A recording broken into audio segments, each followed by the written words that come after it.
وزیر اعظم پاکستان میاں محمد شہباز شریف نے قوم سے خطاب کیا۔ قوم کی سونپی گئی امانت اگست 2023 کو نگران حکومت کے حوالے کر رہا ہوں۔ اپنے خطاب میں انہوں نے کہا، اپریل 2022 کو آپ نے جو ذمہ داری بطور وزیر اعظم سونپی تھی، ملک کی بھلائی، آپ کی خیر خواہی اور خدمت کی، یہ مقدس امانت اگست 2023 کو ہم نگران حکومت کے سپرد کر دیں گے۔ محض 15 ماہ میں ہم نے 4 سال کی بربادیوں کا ملبہ صاف کیا، پاکستان کی راہ میں بچھائی گئی بارودی سرنگیں صاف کی، معیشت، خارجہ تعلقات، توانائی اور امن و امان سمیت دیگر شعبوں میں بدترین بد انتظامی، کرپشن کی آگ بجھائی۔ ان کا مزید کیا کہنا تھا، آئیے جانتے ہیں۔ اپریل 2022 کو آپ نے جو ذمہ داری مجھے بطور وزیر اعظم سونپی تھی، ملک کی بھلائی، آپ کی خیرخواہی اور خدمت کی یہ مقدس امانت اگست 2023 کو ہم نگراں حکومت کے سپرد کر دیں گے انشاءاللہ۔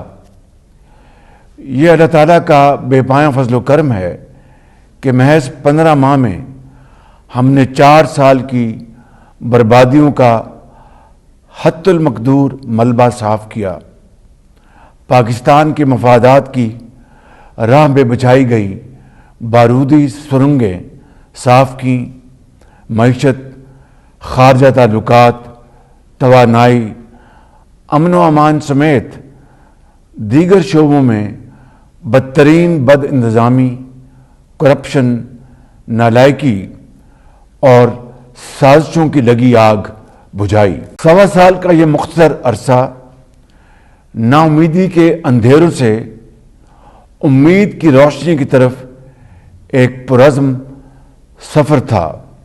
سب کچھ کھو جانے سے کچھ حاصل ہونے کا آغاز تھا۔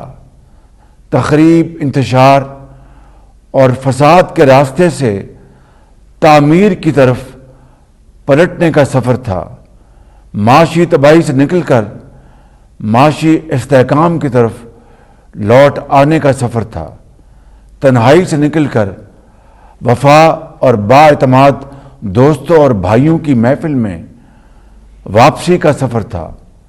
یہ سیلاب میں گھرے 3 کروڑ 30 لاکھ اہل وطن کا ہاتھ تھامنے، ان کے برباد گھروندوں اور کھیت کھلیان کو پھر سے آباد کرنے کا سفر تھا۔